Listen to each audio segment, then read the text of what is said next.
Hello and welcome back inside the Parc Fermé podcast number 757. This is Todd. No, Todd, not now. AKA Negative Camber. Oh boy. Welcome. Tonight, for your kind consideration, we have a lot to talk about, folks. We're going to be talking about the Sao Paulo Grand Prix in Brazil. And then, well, you know what we do, right? Seriously, Todd? Yes. We watch one, then we talk about it. Then we watch one, then we talk about it. Come on, That's Todd. exactly what we do on a race weekend. But before doing that, I have to introduce my guest tonight, which of course means... Wrecked from out of the wasteland.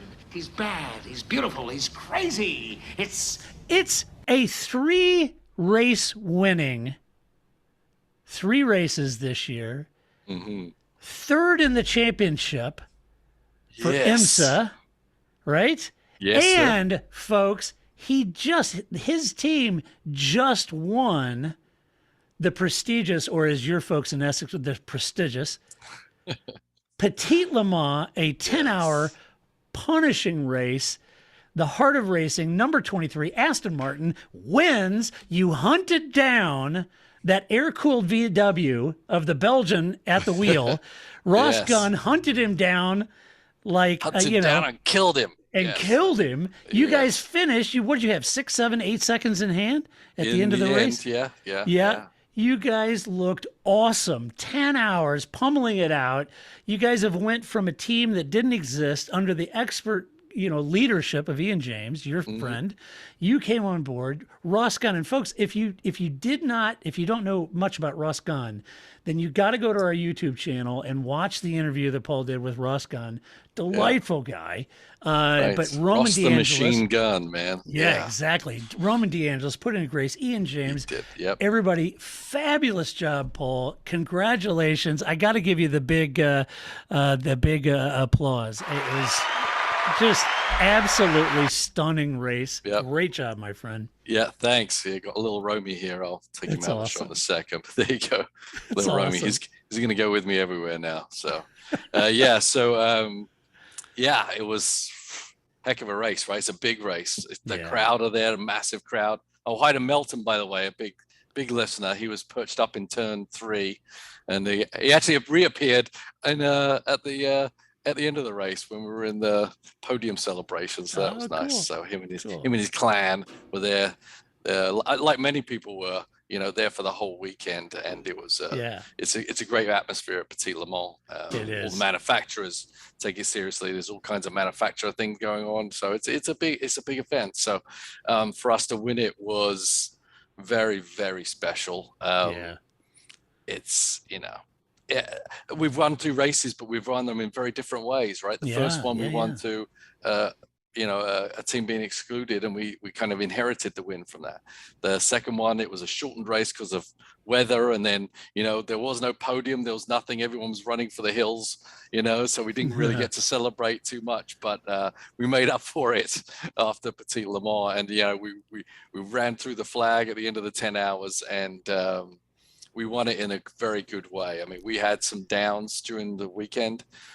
We started at the back because of some issues in qualifying, handling issues, and then decided to put some new tires on for the race, which throws us to the back as a strategy move. And we got the strategy right. And definitely at the end there, it really was always going to be a fight between us and the FAF Porsche, which it has been for the championship. Unfortunately, the Lambo went out, lost a bunch of laps at the beginning, so they were out of it. So they were the 3 teams for the championship, and so it was just a dogfight with those guys. Great team, the FAF Porsches. So makes it even more happy to win. Makes it more fulfilling.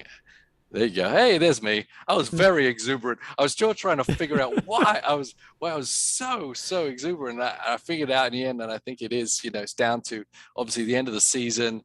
Winning You're it happy properly. to go home. Yeah. That's a great winning picture. it properly, winning it in such a way that we did, fighting it out with the FAF Porsche, who were, as I say, great team of drivers and crew. The strategy at the end just worked great. We pitted earlier than the Porsche. We didn't put on new tires. The Porsche pitted later, put on new tires, and that was kind of a pivotal move with strategy to give us a little cushion, and Ross just slowly let them creep up on us, but saving the tires, but still kept a good margin. And yeah, as Ross says, he drove the drive of his life, and I can believe it because he made some amazing passes. I mean, Ian did a great job starting from the back. We moved up significantly in Ian's stint. Roman kept that deal moving and took the lead. And then we fell back a little bit in a couple of pit stops, and then Ross just dispatched some people. You know, like I think he passed 3 cars in 4 laps on the outside of turn 10. So I mean, you know, without these things, as we'll talk about in the race, without doing these things at the right time and getting rid of people and moving forward, the results could be very different. So yeah, and we're very happy. Ladies and gentlemen, is where ice cream can get you. Russ Gunn getting sponsored by the ice cream maker all those years ago. That's right. Yeah, exactly. Yeah. So yeah, the whole team did a phenomenal job in the pit stops. We actually won another award from IMSA, which is the team that spent the least amount of time on pit road throughout the season. That's awesome. So you guys won this. You guys won the sprint championship. Yeah. Third in the main championship. In the overall, and least amount of time on pit road. Least amount of pit lane, and we led the most laps in this season. So that's awesome, man. Yeah, that's pretty good. That's so good. You guys, we still got something to shoot for now. We got, you know, the season is only 67 days away, so we're already getting ready for that, and it's going to be a big one. So there you go. Yeah, so good, so happy for you, and I know all the TPF listeners, and it was so cool because I was getting Aston Martin proper, their social media, they were, they had some video and stuff like that, but it was pretty cool because I had a couple snapshots that they retweeted because I had it directly from the winner's circle, and Aston Martin kind of really, okay, that's kind of cool. They retweeted that. I was like, yeah, there you go. I got friends in your organization. Come on. Yeah. There's nothing like standing on the pit wall when the car goes past the finish line at the end of a race with the fireworks going off. Very cool. So it's a great race. I've been to that race 3 times, and it's just a fabulous event. Terrific. It is. I think it's a sleeper in a way. I mean, everyone, obviously a lot of people go there, but people will think of Sebring, they think of Daytona, but this is, to me, it feels certainly an equal to those races. Yeah, for sure. So, well, congratulations to the Harder Racing team, Ian James, the drivers, and the entire team, because I know you, and as a sporting manager, you're working with all the guys that you don't necessarily see on camera, but they're all making that happen. Absolutely, and your engineers and mechanics, and you couldn't do any of that without those guys. We had no reliability issues. As I said to the guys, it's like, we got a good car, but one little misstep, tighten the wrong bolt, doing this or that, that makes a difference. And you could get your wing 0.02 millimeters out of whack. You can do that too, yeah, get a penalty. That's awesome, Paul. Well, super excited for you guys. Thank you. I know a lot of the TPF listeners and viewers were super excited and giving a lot of love on social media. So it was terrific to watch. So super happy. I'm really jazzed to see what you guys do next year. This team is just going from strength to strength and really starting to get in amongst it. And certainly Aston Martin, as I tweeted you, I thought it was encouraged that Lawrence isn't just solely focused on the F1 team. You would be legit in doing so, but certainly really investing in that GT series and racing around the world. And it's just, you talk about road relevancy, it's there, It is. And GT3 is, the big thing there's so many manufacturers in our series, I mean, there's a reason they're there, and GT3 is going to be big, even bigger now because it's headed to Le Mans. So. Yeah, it's great. Watch this space.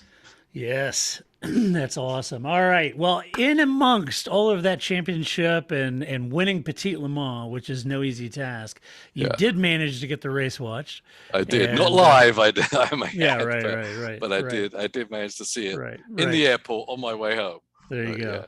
So let's talk about the Sao Paulo Grand Prix, formerly known as the Brazilian Grand Prix, and if he gets any more camera time, it might be called the Felipe Massa Grand Prix. That guy, you couldn't turn around without bumping into Felipe on camera with a microphone. Well, he's the mascot, I think. Yeah. I did like somebody tweeted that on the post race interview from Petit, they saw you and Babindum in the background walking around. And I said, Bavendum just follows Paul around like a lost puppy all weekend, you know. So you and Bavendum are like this, just man. like that. Yep. You know. Yep. So It's anyway, a bit sloppy when he gets drunk, though. You know? I know he's a bad drunk, isn't he? Bad drunk. He's a bad drunk. Yeah. He's an angry drunk. He gets in fights, and it's just not very becoming. You don't want to bring up Goodyear at any point in a conversation when he's had a couple. No, Yeah. no. But that's okay, Bavendum. I just bought a set of Michelin's today for my wife's car, so it's okay.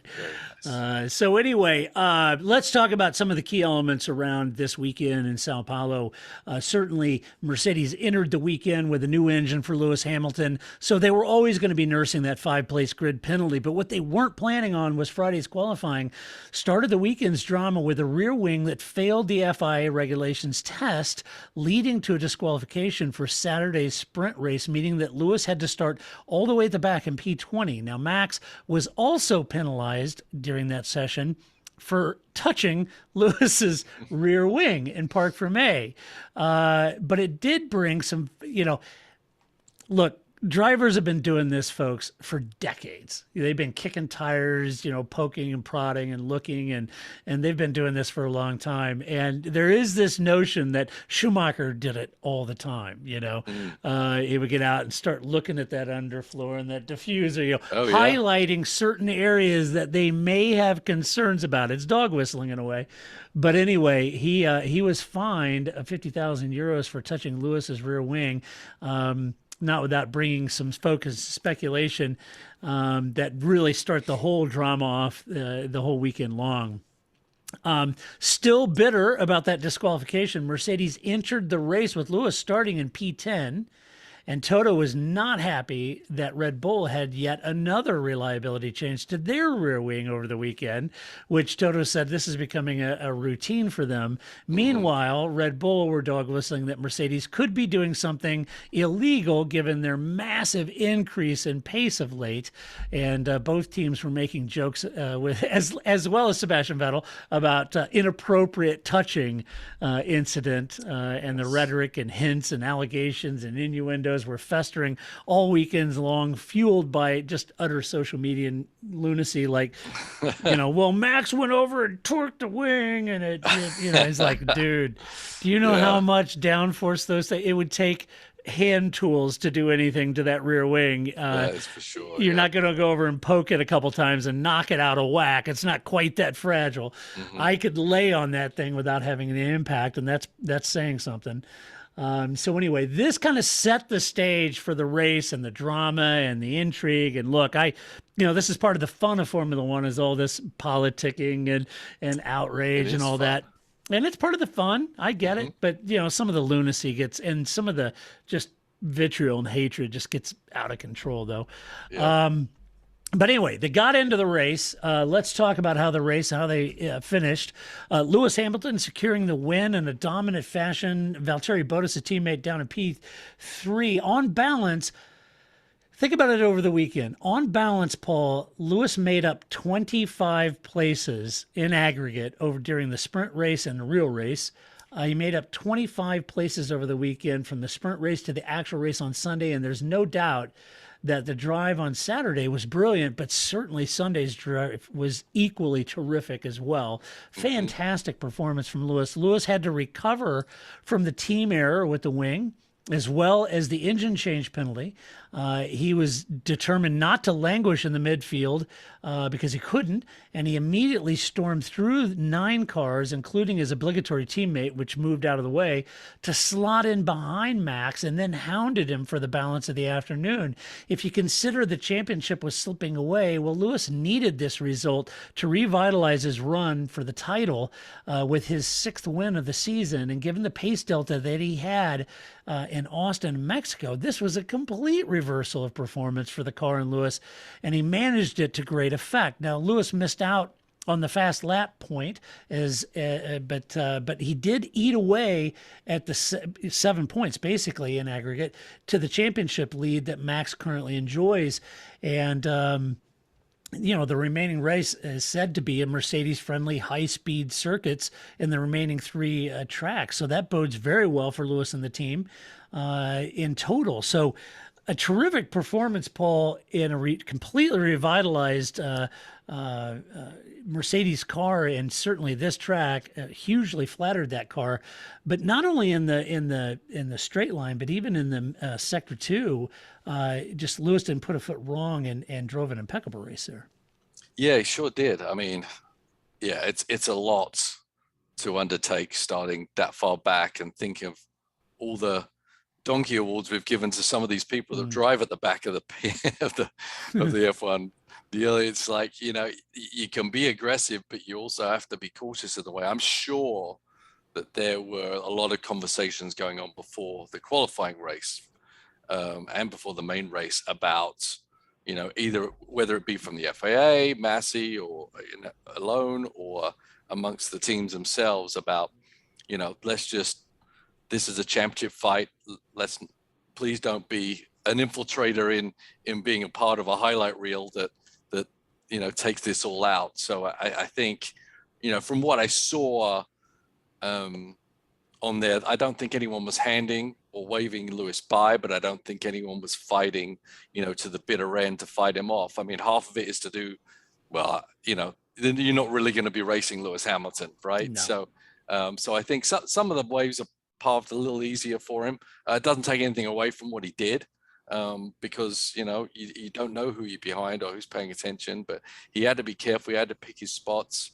He picked them early, as we were talking about with Ross Gunn, you know, in his stints at Petit. It's crucial sometimes. You got to dispatch people early. If you do not, you know, the tire life will increase or will decrease. Tire life and performance will decrease just trying to fight your way through people for extra laps, so that when you do get to the next person, you've got less tools to fight with. So I think Lewis was very mindful on those first two laps of the big race there. I could see in the car he was not overextending himself so much. He was giving himself a good distance, and he wasn't torching the tires to get this job done. So he was patient. Once again, we've seen that from Lewis time and time again in the past few years, that he does have patience with performance, and he knows where to pick his spots. Although maybe Albon may disagree with me, but for the most part, Lewis does know where to put his car and make sure the job is done early in the corner, so it doesn't give anyone else a chance to misinterpret where they should be in the corner as well. You know, it's as, you know, look, he's a 7-time champion. I mean, you'd expect that, but, you know, that sense of urgency, Paul, you know, certainly if you feel put upon by the penalty, you know, you're nursing this 5-place grid penalty. There's a lot of recovery going on, certainly in the sprint race, certainly in the main race.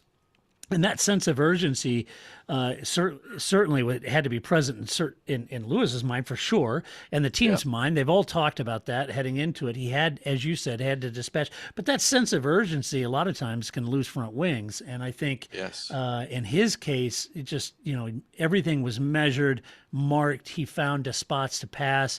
I think Sky Sports did a pretty good job of kind of highlighting how he would lay back a little bit in sector 2 and then launch off of 12 and up that uphill, because he had that superior shot. That's the easiest, cleanest, safest way to pass. And with the power and performance that the Mercedes had in a straight line there, that was kind of easy pickings for the most part, right? Yeah, absolutely. Yeah, so you know, very measured race and a fantastic result for him. Good. You just got to keep calm, and I'm sure, you know, I mean, in one way, you know, this is like Lewis's favorite way to drive, right? He's not protecting anything. He's just being aggressive and moving forward.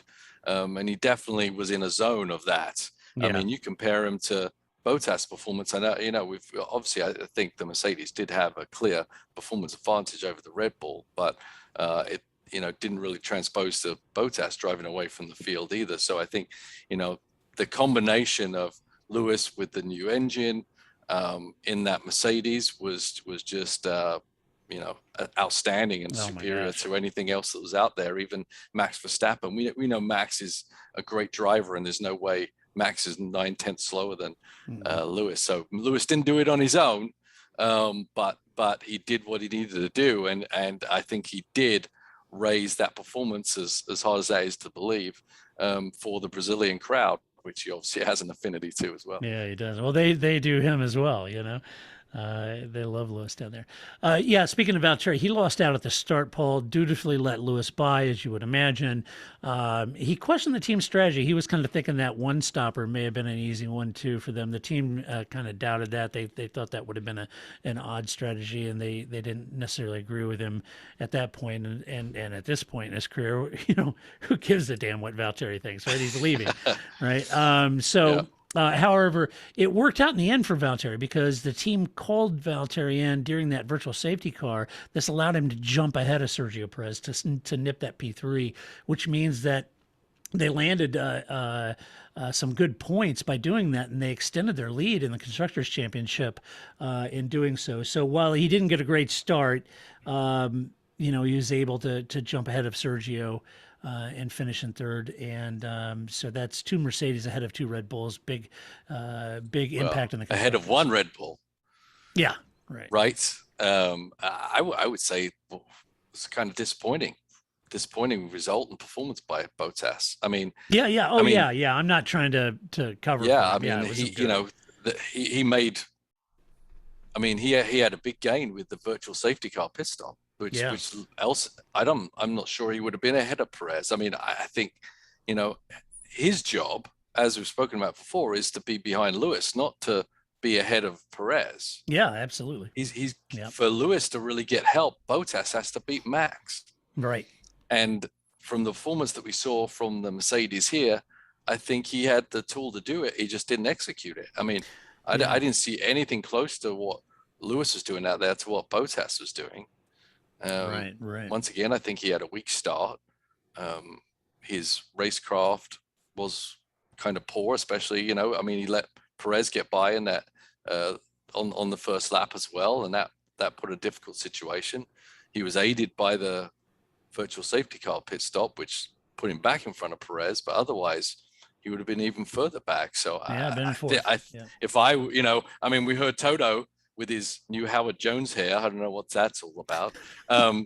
But you know, screaming, "Go get him, Valtteri!" is like nothing, no response at all. Valtteri there was nothing. He had nothing for Verstappen, and he should have, I think.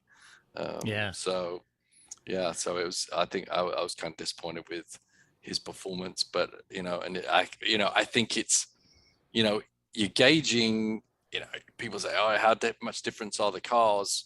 And Lewis's car is far superior if you're a Red Bull fan, for instance. And is Bottas the gauge of the actual true performance? Was Lewis Hamilton really that bringing that much to the table? I don't know. I don't understand. Because I rate Bottas highly. I think he's actually going to be a lot happier and better when he's in another team. Right. He's not doing the job that Mercedes really needs him to do. I think Perez was unlucky not to actually be ahead of him by the end of the race. Yeah. Well, clearly, you know, it's clearly a race for the record books for sure and highlight reels. But after reading all of the hateful and bitter things in and out of the paddock, I wanted to try to pull back a little bit from the fan base and the festering innuendos a bit, and just look at the kind of situation from 30,000 feet, because there's a lot of white noise going on, you know, within the team, you know, from top down, from Toto and Christian to the Sky pundits to fans and et cetera, et cetera. And, you know, you get hung up around the axle on some of this stuff. And I was thinking about when I was writing the notes, just to try to back up at 30,000 feet and look at it. For Mercedes and Lewis fans, you know, I have to think that you may well know that this is the kind of GOAT performance that you've come to expect from Lewis, because you feel like he's the GOAT. This is the kind of performance that you expect that he would put in, and he did. You put nothing out of Lewis's reach as the GOAT, and you know that in your mind that Mercedes just simply outdevelops and outsmarts other teams. You know, this is what hard work gets you. And you know, fair enough. And for you, this is an example of a lot of graft, a lot of fabulous driving from one of the greatest of all times. And this is the result. Now let's look at the other side of the coin. For Red Bull fans, you may be looking at this. You've seen your performance steadily increase over the season. Certainly, you come off of a high-speed circuit like Austin. You come out of Mexico. The teams may flip-flop a little bit depending on the track and what tracks favor the other. And you've seen that kind of on the balance. But Lewis's quali pace delta to the competition was the highest it's been all season long. As Mark Hughes pointed out, it was 3.5 tenths faster than the seasonal average quali pace. And while the new engine could explain some of that, he did pass 25 people in aggregate over the weekend, and that made Red Bull look like an F2 car at this point. And you haven't seen that kind of turnaround in performance since Ferrari in 2019, and we know where that came from. So the Mercedes pace was so dominant that you as a Red Bull fan, you may join Red Bull in your concerns over the legality of what they're doing. Now, I thought Mark Hughes made a really good point about taking that fifth engine at this track in particular with the sprint race, knowing they may be able to make that up. And he made the point, and I could go to the wall with this and saying that fifth engine meant that they could possibly now run the fourth and the fifth engine, because they have both of them now, a little harder than they would have had they not taken that fifth engine. They couldn't run that fourth engine because the Mercedes engines tend to degrade much quicker than the Hondas. And so taking that fifth here was critical because it allows them to run both of Lewis's engines a little harder. We'll call it party mode or whatever you want to call it. Now, there's probably something to that. And that may be able to explain some of the delta. But either way, look, if you're Red Bull and you suspect something, then you're going to have to figure it out, and you're going to have to make the case. And if Mercedes, conversely, think that Red Bull are doing something untoward with their rear wing during Parc Fermé conditions by reliability upgrades, they're going to have to make that case too. Yeah, no, for sure. We don't. I mean, it's one race. I'm not panicking about either or. Sometimes conditions just work. And sometimes they don't. Obviously, it seems Mercedes it worked for Mercedes and no one else, because the differential, everyone else was kind of stayed the same. So we'll have to see. It doesn't look great for Red Bull considering the tracks that are coming up, if this is the kind of, top line speed we're going to get out of the Mercedes. But it's brutal. I said, we just don't know what their strategy is. It's just because the fifth engine doesn't mean, as you said, doesn't mean it's the same engine going to use all the way down to the end, right? So I don't know what developments, and how they keep track of developments in the engines as they progress. Obviously, they're sealed and locked in supposedly, but there always seems to be something going on with any of these engines that isn't exactly the same. The engine they had in January is definitely not the engine they end up with at the end of the year, no matter if it's Renault or Honda, Ferrari, or Mercedes or Ferrari. There's always something going on, within the tight confines of the frozen engines rules. Yeah.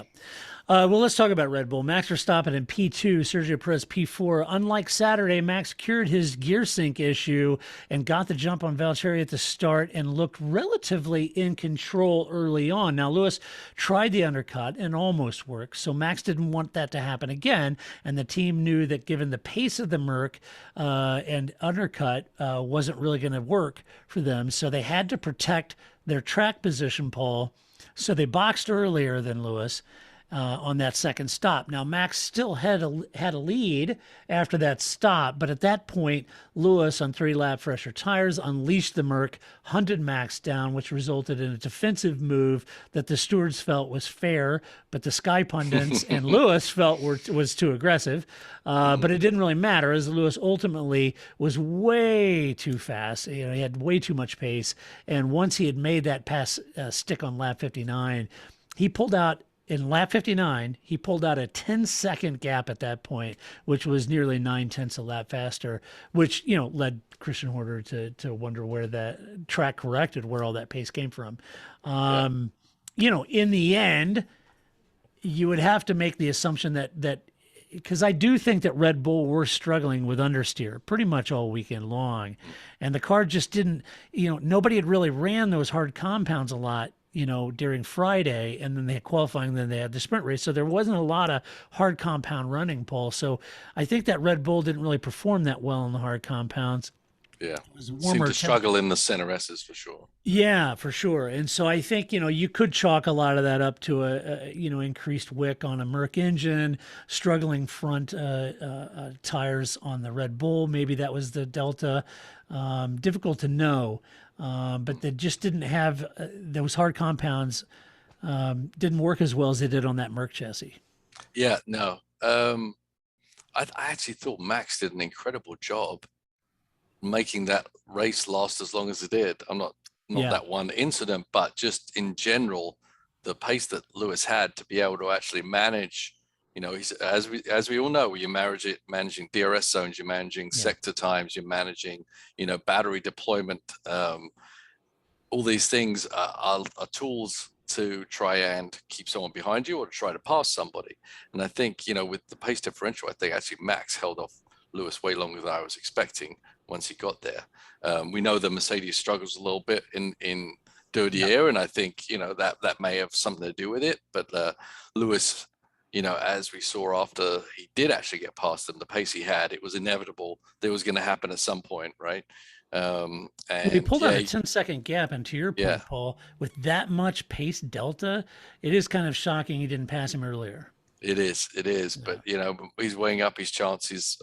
He was patient the whole weekend. He was aggressively patient, so it was just more of that, really. Once he got there, it's kind of like, okay, all right, he's not going to rush it. He's going to play the game and see what happens. I think I think they pitted too early. I think they panicked for that undercut. I mean, it was like undercuts, madness to some degree. It's like there comes a point, where you've still got to get the length of the proper laps under the tire to actually have a chance. And so I think they just panicked and pitted a little early. I don't think it really would have made a difference anyway, but they were definitely knew they were on the back foot from the very beginning. As soon as Lewis dispatched all those cars at the very beginning, they knew he was coming, and they had to make them, have to really think, and that made them nervous.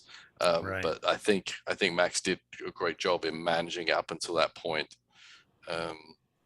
So do we want to talk about the incident, or we're just going to kind of breathe over that? I mean, it was pretty obvious that Max did run him out.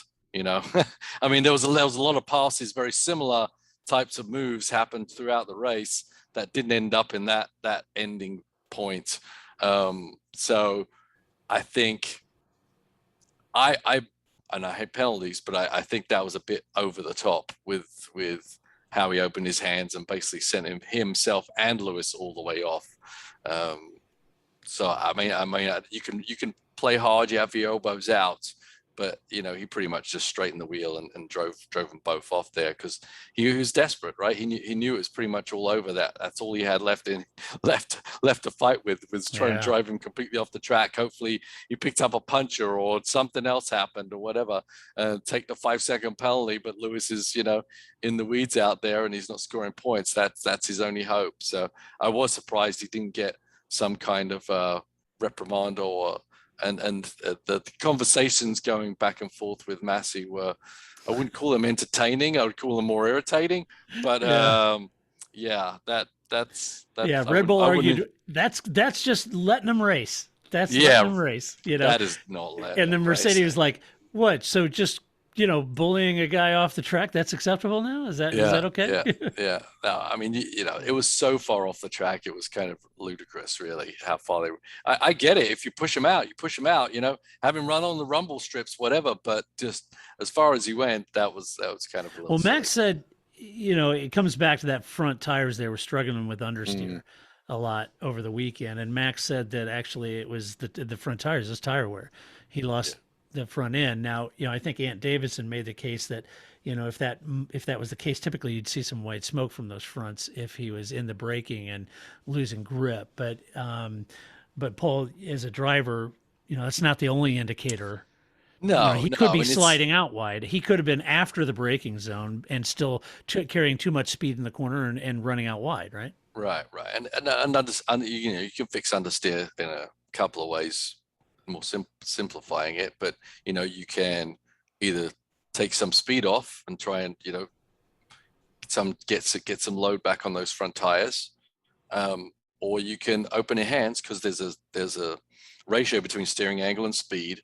And so if this kind of angle means the car's understeering, you open up a little bit, it can regain grip, even though you're actually taking out steering, because you've gone over that envelope with that much steering input, that much speed. But what Max did was way beyond, you know, relieving some of the steering input. You know, it was clear. So he did it on purpose.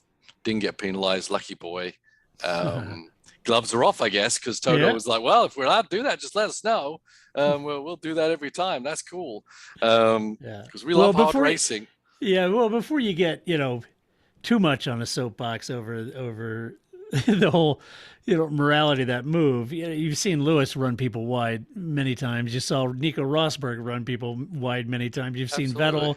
Yeah, they've all done it. This here, I don't know if you can see it. This guy here has done it several times. You know. Yes, he has. Oddly enough. So yes. It happens, but you know, there's a confines of the track. I mean, obviously there was so much to run out there. That, you know, if there was a wall there, would Max have not been able to control the car and they both crashed? Absolutely not. Yeah. Right. Right. So he had a lot of canvas to play with right there, and he used all of it. Yeah, exactly.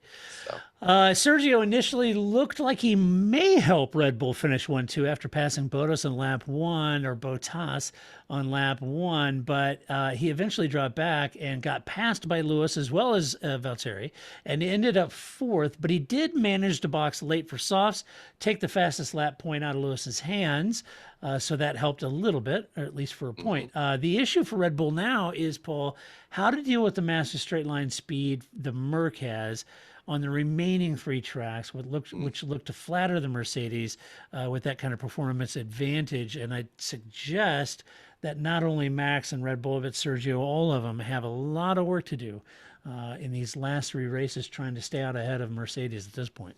Yeah, for sure. I mean, they have to bring back some of their straight line mojo. Didn't they have it at Paul Ricard, where Mercedes were complaining about how fast the Red Bull was in a straight line? So maybe they just got the equation wrong, and you know, they had too much downforce. Well, that was back when the wing, remember, and it forced the FIA to stiffen up the wing, so Red Bull had to change their you know. So it happens. You know, it's happened. It happens. Red Bull.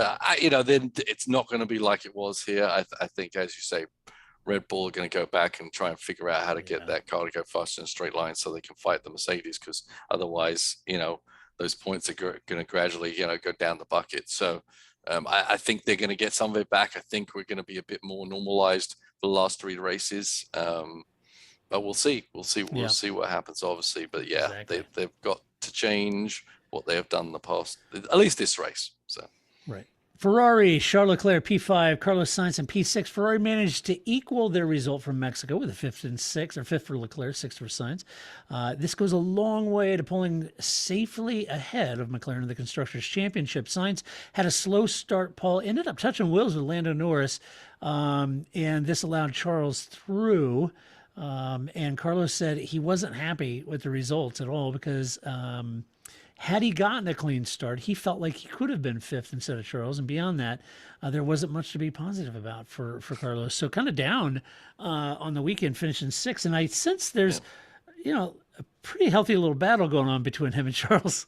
I think you're right. And we all talked about, you know, Vettel, Vettel, you know, he got Charles and he's beating him, and Vettel's just got red missing. But Charles take no prisoner, man. You know, he's got Carlos, who's a pretty amenable guy in there, and now he's got Carlos, pretty upset too. So I think there's a good hammer and tongs battle going on between these two. I agree. I mean, we even saw it at the start of the race, right? It's a little easier for them to fight right now, because they seem to have the upper hand on McLaren. Yeah. Before it was like, oh, Ferrari versus McLaren. Now they've kind of got building a little gap there to McLaren. Now it's like, okay, which one of us is going to be the golden boy by the end of the year? So it's good fun to watch. It's probably going to get a little more tight, I would say, by the end of the year, if they can keep that cushion on McLaren, because Ferrari will kind of let them do what they need to do to beat each other. So I think Carlos has figured out that Charles is no Lando. They're not going to chum around and have fun. And oh no, I can't even imagine that. Yeah, Yeah. Charles, he's got a cute smile, right? But, yeah, my I daughter think, thinks he's cute. Yeah, behind the wheel, he's. I mean, he's in the tiger. right hands, he's a world championship material also. Oh, yeah. So Oh, Charles is of the same ilk. He is. As of being basically single-minded on achieving his goal. Absolutely. Yeah. Yeah. So Charles said it was a nice race. It was good because he wasn't happy with the sprint race results from Saturday. He said he got a good start. That was the key. But after that, the pace was good. He managed the tires, and he was also happy to see the pace and gap to their competitors increase as the Constructors' Championship points. They now have 31-point lead over McLaren, and that stings McLaren, man.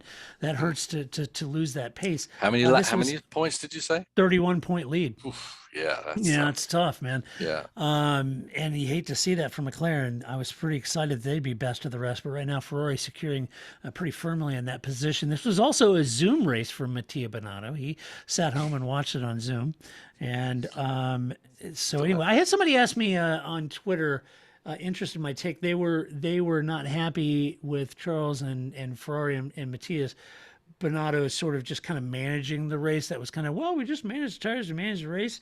And he thought that, he liked the Maurizio Arriva Bene era when they'd attack, and didn't just manage races and putter around. And I understand his point, but the only counter that I would argue is that that's about all Ferrari's got right now. Yeah, they're not going to get the guys ahead. They're just not all they can do is podium. lose. Yeah, it's their place to lose at this point. As you said, that many points. It's because they're not fighting for 25 points for wins. So the points are diminishing when you're fighting for 5th and 6th of gains you can make. Yeah, and so that's a pretty big delta of cushion they've got. So they're not driving to the podium, Paul. They're driving for best of the rest. Right. In fourth place. It's very important for them to solidify that as they move into the new era with the new cars, for sure. Yeah, for sure. AlphaTauri, Pierre Gasly, P7, Yuka Tsunoda, P15. Pierre didn't have the best sprint race, so he had a lot of ground to make up on Sunday, and he did just that by boxing early, then passing the Alpines to come home in 7th. He initially had some really good battles with Daniel Ricciardo and Sebastian Vettel as well, but passing the two Alpines was crucial, again, for the Constructors' Championship.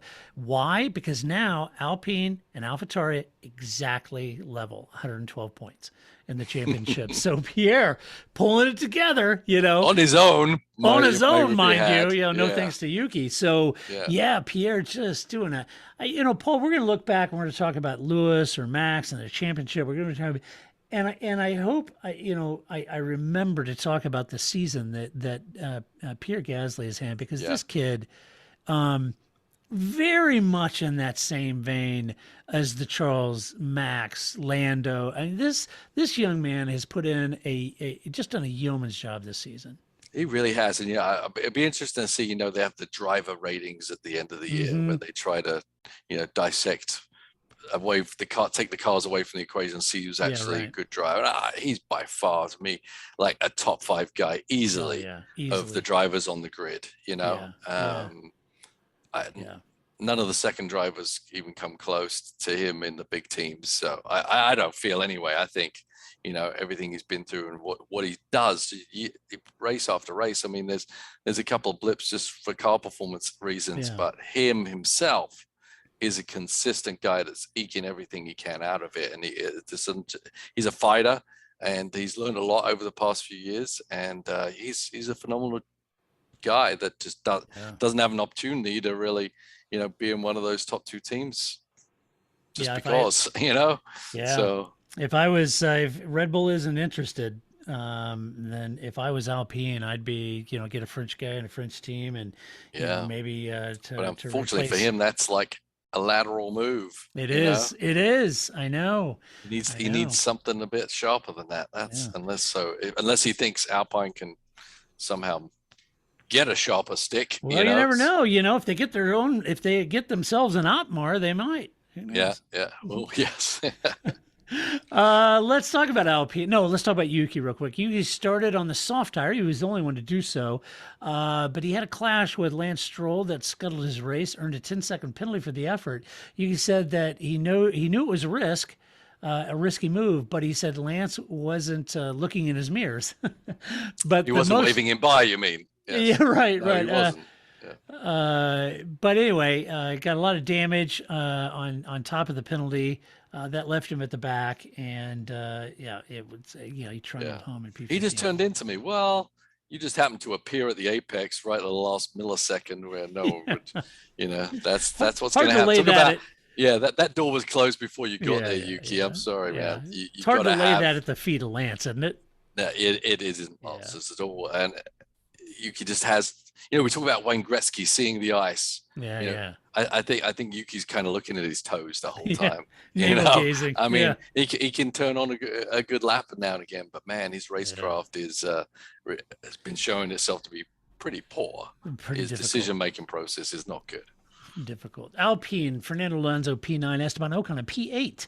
Alpine opted for a one-stopper. They made it work for points. Alonso said the restart didn't really work well for them, but once things calmed down, they had the pace to finish in the points. Esteban, this is interesting because this is a true team performance, Paul, from not only the team, but the drivers paired up. Esteban said that the team were truly operating like a team because they both tried to team up to hold Gasly off first with Esteban in front. Then second, he led Alonso to give Esteban a tow to see if they could hold Gasly off. Unfortunately, they couldn't. So they reversed the positions. But they were really working cat and mouse as a true team trying to hold off that AlphaTauri. And, that's cool. It's that. Yeah. I mean, I'm sure they were actually enjoying that process because that's a different discipline that doesn't come up very much in Formula One, is it? Yeah. Teamwork, but amongst the drivers anyway. Right. So that and it's with DRS and drafting and all this other stuff, it is something that can be useful and move you up forward. But Gasly was just too tough. But so. Well, it worked, but they need it. Well, they need it. Yeah. I mean, they need it as tight as that deal is. That anything they could do to get them up is only going to help them next year as well, right? More money means more stuff. Yeah, they need more stuff. More money means the more likelihood you are to be able to afford Alain Prost. Right. Why not? McLaren, Lando Norris, P10, Daniel Ricciardo. Daniel? Netflix are real bunch, aren't they? Daniel Ricciardo. Well, let's start with Lando. Lando had a great start, jump signs, but then the two came together at the first turn, which cut Lando's tire and prompted a box that put him last. Lando said that he tried to come back on the track. There just wasn't enough room. And he felt he had a chance to score more points than coming in 10th. But unfortunately, that cut tire pretty much put paid to his race. So, I don't know about that incident, Paul. He went out wide, kind of went off track trying to get around, and he came back on.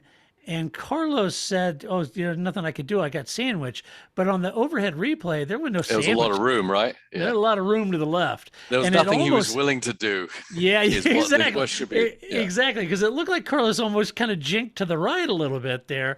I was thinking, I don't know. Yeah, I mean, Lando went for that outside move. He was kicking up the dust, and I mean, Sainz had no reason to have to give Lando room, and he didn't give it to him. So there you go. That's what it takes. Lando had to get that move and get ahead, so that option wasn't open anymore, but he didn't, and just misjudged it a little bit. I don't think it was anyone's malicious fault or a dumb move by Lando either. It was just one of those things at the start of a race. But that's how the stewards saw it. Yeah, for sure. Yeah. They don't see everything right, but that that they did, yeah.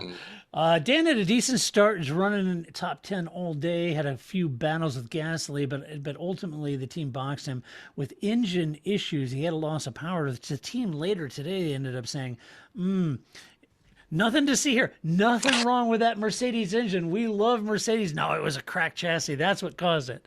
So anyway, Really? Said that the loss of power and engine issues that they had was a cracked chassis, which it could be totally legit. Could be. I'm just rubbing their nose in it. But Yeah. anyway, that's how McLaren finished. Yeah, shame. Yeah, it is. Yeah. Because I thought Dan looked pretty racy there for a little bit in the top. Yeah, 10. he might have got something going and helped the team with some points, more points there, but didn't happen. So right. Let's see. Aston Martin, Lance Stroll, DNF. Sebastian Vettel, P11. Lance got tangled up with Yuki, as I mentioned. He lost a lot of parts of his car. He did eventually. Yeah. Just he's like shedding parts during the race. Even an Otmar couldn't fix that. And so he ended up boxing and retiring the car. So not a good race for Lance. He's going to have a spate of off weekends. I don't know what's going on with Lance, but that left Sebastian Vettel carrying the mantle. He was having a good race carrying the mantle for Aston Martin by running in the top 10 for most of the day. Lost out, Paul, to that one stopping Alpines that actually got around him just to finish outside of the points. And but his stop happened just before the virtual safety car. That didn't help him either. Right. So he just fell out of the points. But yeah, it was a shame. Yeah, I think he was a top 10 car and driver there. But there was obviously a lot of infiltration of safety cars and virtual safety cars that can really make a big difference to how you're doing, and it was on the bad side for him, but I think the car was way better than it actually finished for sure, in Vettel's hands anyway. Yeah, for sure. Alfa Romeo, Kimi Räikkönen P12, Antonio Giovinazzi P14. Kimi started from the pit lane due to wing and suspension change, but he took advantage of the early attrition, and then that moved him up to 17th. And then the safety car helped him close up and get into the battle in the midfield. And he was having some pretty good battles there. Kimi said that the car felt quite nice and much better than any other time during the weekend. And he made up 8 places, so things could have been a lot worse for him. But on balance, I thought he had a decent race. Yeah, no, I think it was pretty handy, pretty good. Yeah.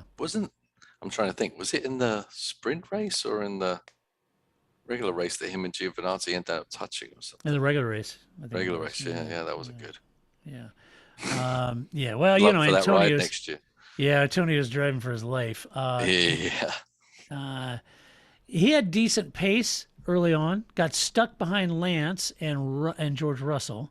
And then when they boxed him, he came back out behind George Russell again, got stuck behind George Russell, and that kind of put paid to his race too. He couldn't really finish any higher than P14. So there you go. There you go. 3 more races to go. Yeah, rumors are he's already out. So we'll see.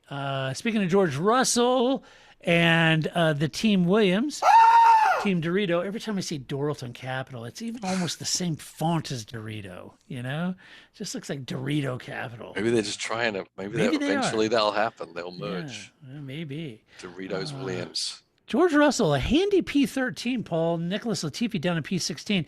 George had a decent start, but like Latifi, the early stop during the safety car dropped them to the back. But he fought his way back, said the second stint was much better, holding off Giovinazzi.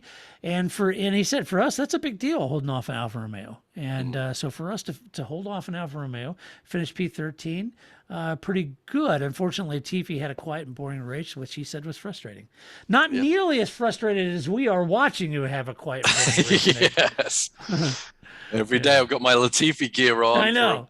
And Mr. Excitement to break out. That doesn't really happen. Yeah. So anyway, that's what are you going to say? What are you going to say? Yeah. I mean, Russell's still showing. He's still trying. He's still pushing. He is still lifting the car further. Probably it should be. So the whole time good. He needs that momentum to continue because he's going to have quite a fight in his hands next year. The whole time of that race, I was thinking, I wonder what that other Mercedes would have done if George was driving.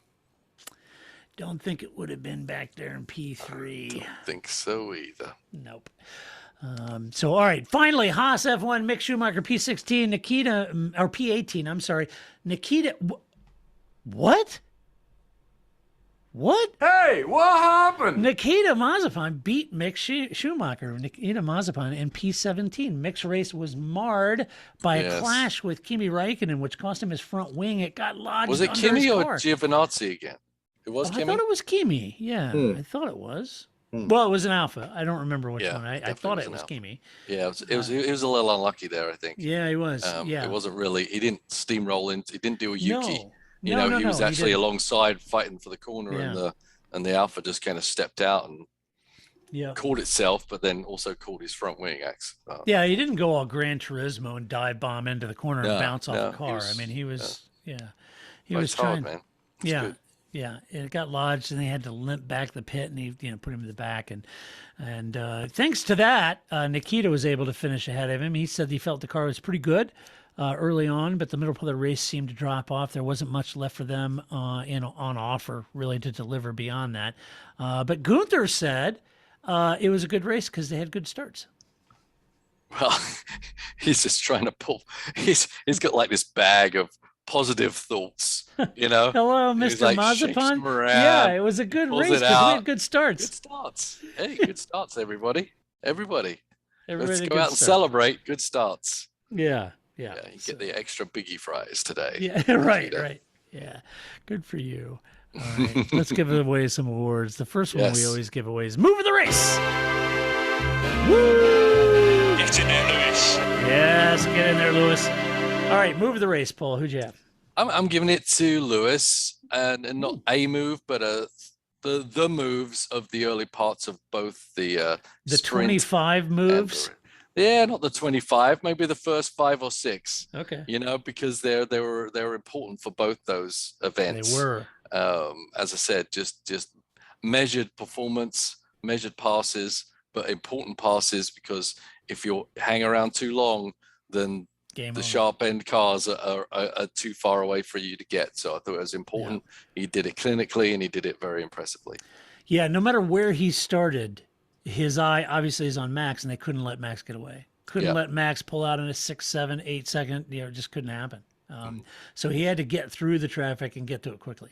Yeah, and we've seen Bottas has started at the back and not done anything. No, right? That's right. Sorry, that's right. It's like beat up on Bottas Day for me. I'm sorry, Valtteri. You're actually a super nice guy, but he is. Yeah, he's a great. But driver. I'm just showing as a comparison that it cannot always go that way. It's It's the drivers making the difference there. Well, that's right. Let's see. So Move of the Race for me, I had a couple to choose from. My first one, I'm inclined to give Move of the Race to David Croft on Sky. Ooh. For wishing Christian Horner a happy birthday 2 days ahead. Not one, but 2. And did you get that? That just shows you what Christian thinks of me versus what he thinks of David Croft. Yeah. Although Christian wasn't super happy about it either, though. I mean, he didn't like shout at you and try and push you over like he did you. No, but, he wasn't like, okay. But we can say it today. We can. Yeah. That's right. Happy birthday, Christian. Happy birthday, Christian. Woo, good for you. It's tomorrow. Yeah, exactly. It's tomorrow. Yeah, okay. Gotcha. Yeah, so anyway. I thought that actually, if we can get this podcast out right and people can listen all the way to the end, we need to put like a mission statement to everyone saying Christian Horner, happy birthday, Christian. Happy birthday, Christian. Yeah. See if we can handle it. We should start that. Like every year we should start a TPF. Everyone, all the people listen to TPF, hashtag happy birthday, Christian, and tag Red tomorrow. Bull in it. Yes. Yeah, yes. That would be funny. Every year it would come up. Christian was like, "What the hell?" So anyway, so I thought that was good. Although I if you're looking for a move on track, I did like Pierre Gasly's pass on Ocon on lap 61, securing P8 and passing the Alpines. So that was great. Very nice. Very nice. Well done, Pierre. Yes. I'm a Pierre fan. I've become a real Pierre fan. I think he's doing a fabulous job. All right, let's give out Donkey of the Race. We'll do it live. All right, Paul, Donkey of the Race. Who's it go to? I got a couple. Oh. Sorry, I got Yuki. That's for the obvious reasons we've already talked about. But I've also got it to the conversations to Michael Massey, or should I say the Michael Massey answers back, because it's like, it's so irritating. I was telling Paul before the podcast, when you go back and listen to that, be honest, folks. Wouldn't you want to get off that radio if you're Jonathan Wheatley, go down there and kick Michael's ass? Wouldn't you? I mean, he's like, understood, Jonathan. That's what we're looking at. Just patronizing. You with the smug look on your face. Smug. Oh, my God. Oh, my gosh. If I was Jonathan Wheatley, I'd go down there and mess him up. Yeah.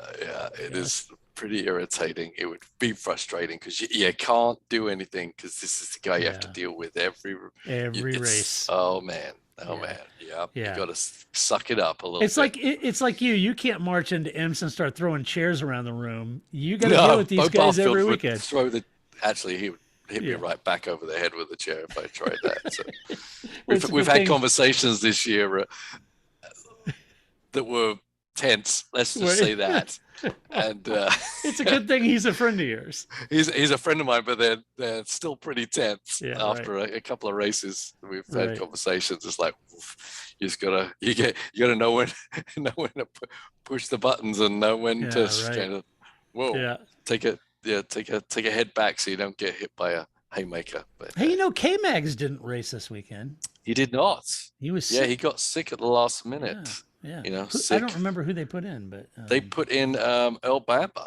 Oh, that's right. It was Earl Bamber. Yeah, and he did a heck of a job, quite honestly. He just did a massive interview for driving a DP car next year, I think, with what he did, just jumping in the car and going as quick as he did. He did a great job. Yeah, he did. And speaking of Charsley's and success over the weekend, I do have to mention your brother and the Mazda team taking the win for class and overall. Yeah, we won overall in the Mazda. The Mazda's last race in the prototypes, race. And my brother. And it was Harry's last race. Harry's retiring, right? Who's retiring? Tignall. Tignall's retiring? Oh, I thought that's what they said. No. You're talking about the guy driving the Porsche. Pat Long's retiring. Oh, I had the wrong guy. Yeah, Pat Long in the GTD class. He's a big Porsche guy, but I think Harry's got something going for next year. Does he? Okay. Yeah. Cool. Yeah. So good on Mazda. So anyway. It was great. It was a heck of a race for them too. It's hard for me to keep track of what's going on. Yeah. I try to, but we're pretty intense on our own little race there. But we actually had a word with. I told my brother to actually send Harry a message after. Was it the last race or the right before, where he just completely dumped Ross in one of the corners, passing him? The DP cars are, sometimes they're rather rude, and we were chasing someone pretty hard, and Harry just kind of stuck it right in there and hung Ross out to dry, and so I had to get on the phone and, hey, can you send this message to Harry, please? It'd be very nice. Did you have to get on the phone and get loud with your brother? Yeah. That's awesome. So he said, I'm going to be right on that, Paul. But he actually did give him the message in the end. Yeah. That's funny. All right. Then the final word is drive the race. But if you don't. Get in there, Lewis. Get down. Yes. Paul, drive the race. Who'd you have? Get in there, Lewis. That's who I had. Drive the race. Get in there, Lewis. Hard to argue with the entire world. Doesn't that sound forced every time? It sounds forced to me. I just don't know. Well, when you've won and lost like Lewis, when you've won as many races, Bono, I mean, how excited can you get about saying, I don't know. It's just so weird. I think Bono maybe feels like he has to say those words now. Kind of like lights out, and he's just like, maybe he's not that good an actor, but it just, anyway, yes, get in there, Don't Lewis. Don't anyone upset Lewis. Bono, say it. No, I don't want to say it. Say it. Yeah. Don't say it. I'm going to send Toto over there. And he's going to tell him to go get it. Oh, Toto, he was animated. When he pointing at the camera, he was fired up this week, wasn't he? Yes. I mean, I don't know. Has he got some things going on at home? He was fired up. So anyway, and Christian looked like the very calm one out of the whole weekend. All right, let's do some mailbag. You've got mail. Miles asked this, Paul. Can you explain some of the strategy behind harvesting and deploying the ERS? How do you decide where to harvest and deploy? How long does it take to charge up the system? Good question. I don't know how long it takes to recharge the system from full empty to full charge. They usually talk about, they kind of took a lap. A lap. I'm talking like time wise, how much? Yeah. Tick, tick, tick, how many seconds or milliseconds of harvesting recharges it up there? I bet that's a closely guarded secret. It is, and it's not going to be the same for every team anyway, right? So some teams are going to be able to do it better than others, and there's certain ways of harvesting that generates more battery life than others.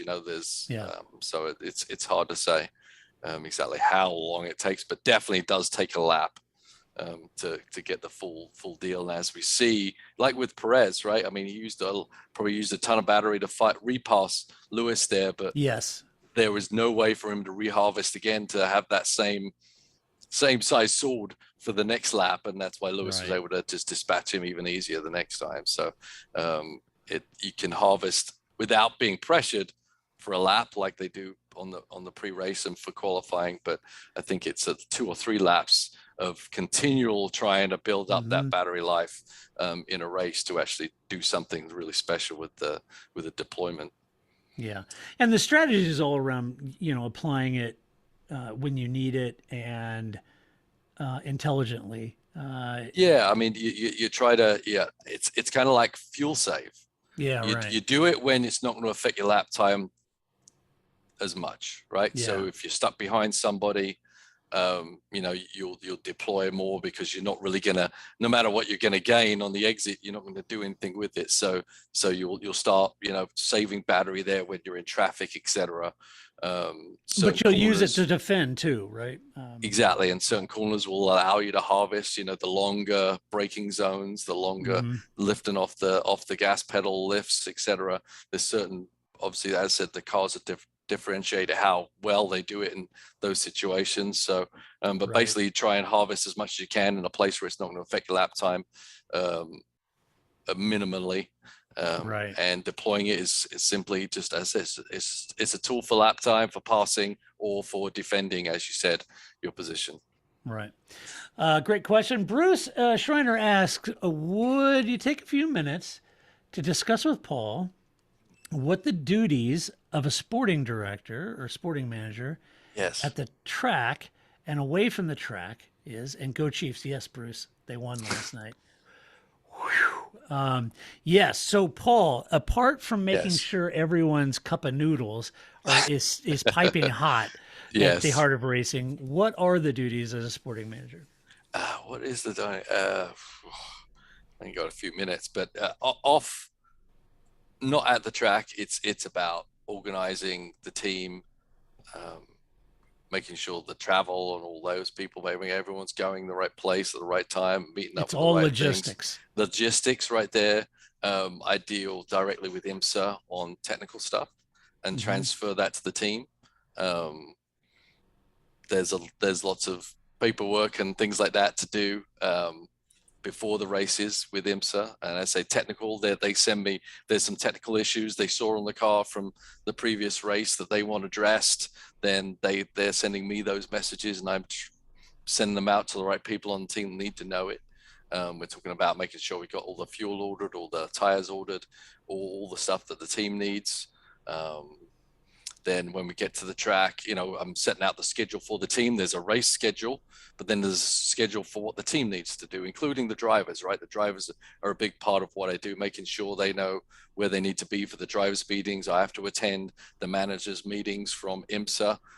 So I'm kind of like the liaison in a lot of positions between me and the sanctioning body.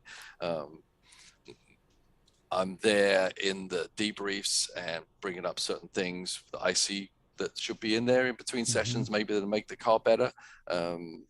most of these tracks I've been to before, so I've got my own little opinions on different things. When people like Ross has never been to the track before, they're very open and happy to, you know, get input about certain things and certain things to try on the track. I don't get too involved in that driver aspect. Ian's obviously, you know, way better than that than me, but there's certain things I can bring up from time to time that kind of help with that. The strategy, talking about strategy, drivers, you know, who gets in where, how long the stint should be, how the fuel is going,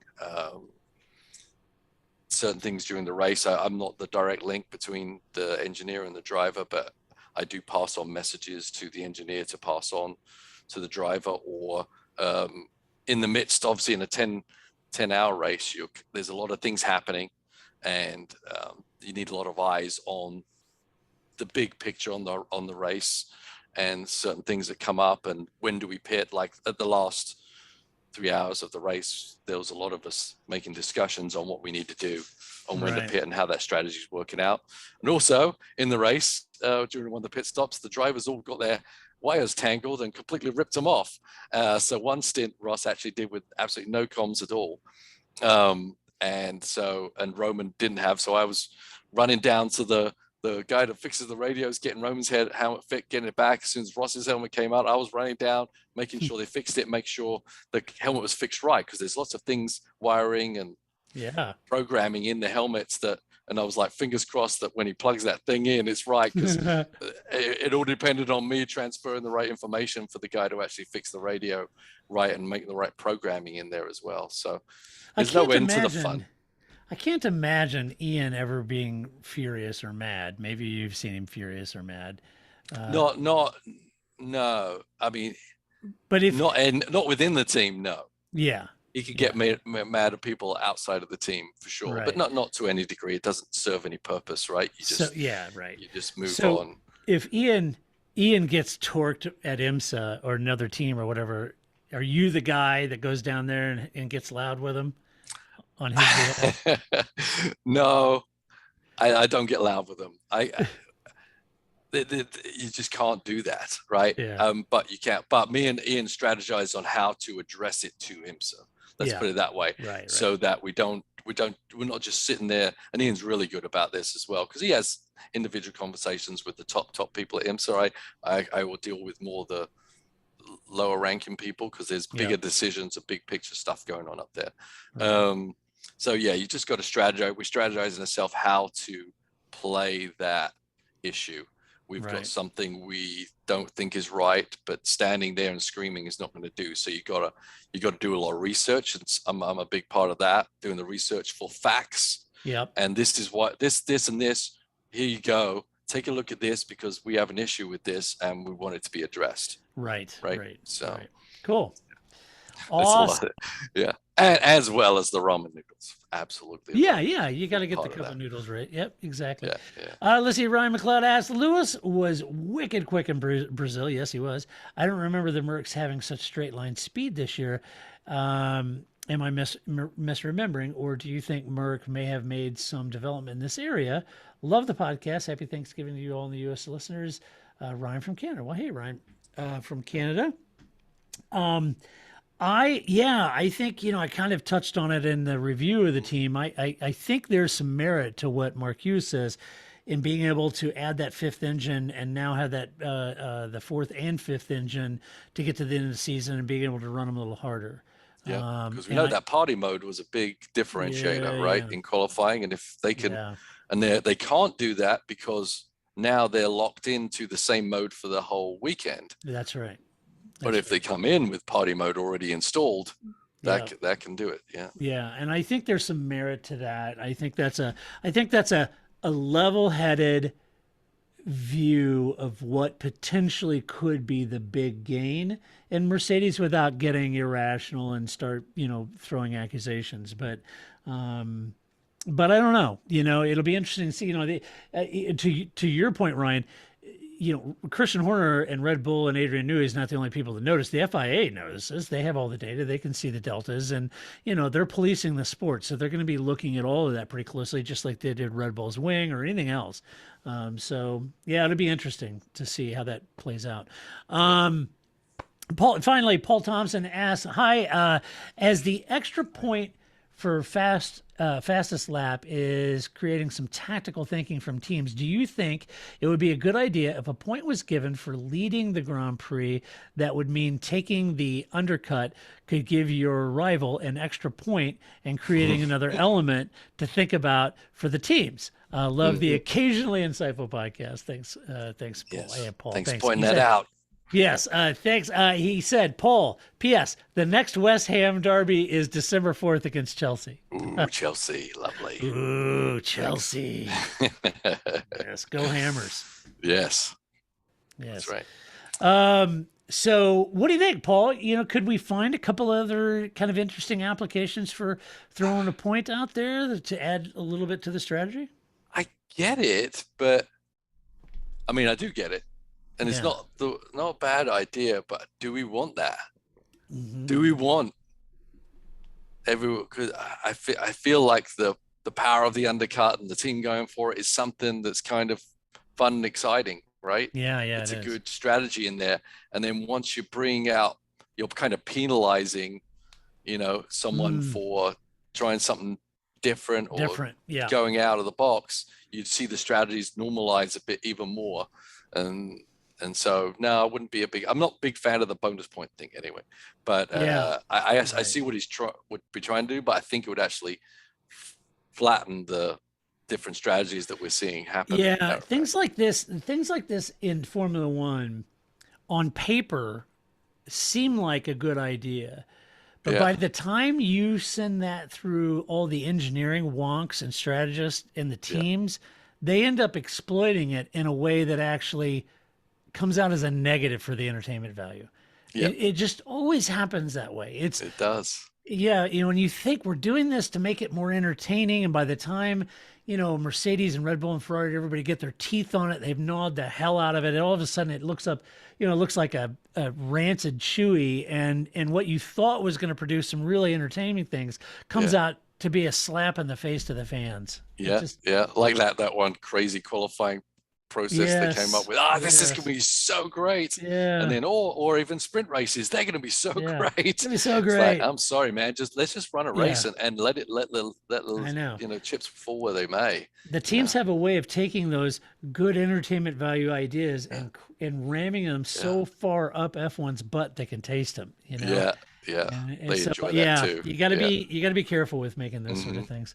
All right, well, that does it for this podcast, but be sure to stop by the website and share your opinions. Let us know what you think about the Sao Paulo Grand Prix. We could not and would not do this podcast without our Patreon supporters. So thank you to all of you who support the podcast through Patreon or PayPal. If you people like Melton, he's a patron. Says, it's only $5 a month, and it's like, man, that's awesome. That's great. It's awesome. It's like you do what you can, and we really appreciate it. Yeah, it's awesome, man. So if you feel inclined, you can go to our website, theparcfermé.com. On the right-hand side, it says support us. You can sign up there. Thank you, Milton, to all of our Patreon supporters. We could not do this. If you really like the podcast, you can go to iTunes, give us a good rating, give us some love over there. And as always, Paul, we're going to have a rash of races here running up to the end of the year. But I would be remiss in not congratulating you and the entire Heart of Racing team for a wonderful season, 3 wins, championship in the sprint championship, and winning the Petit. A great result, and good on you, mate. Yeah, good way to end it. And now it's ended, and then so now I'm going to go for the last 3. Yes, probably going to be pretty darn exciting Formula One races, they probably are. It's going to be probably good stuff. By the time they're all over, we're already on my flight to Daytona. So there you go. Never stops. That's right. All right. Until next week when we do it all over again, this is Todd, a.k.a. Negative Camera, saying so long. That's it, man. Game over, man. It's game over.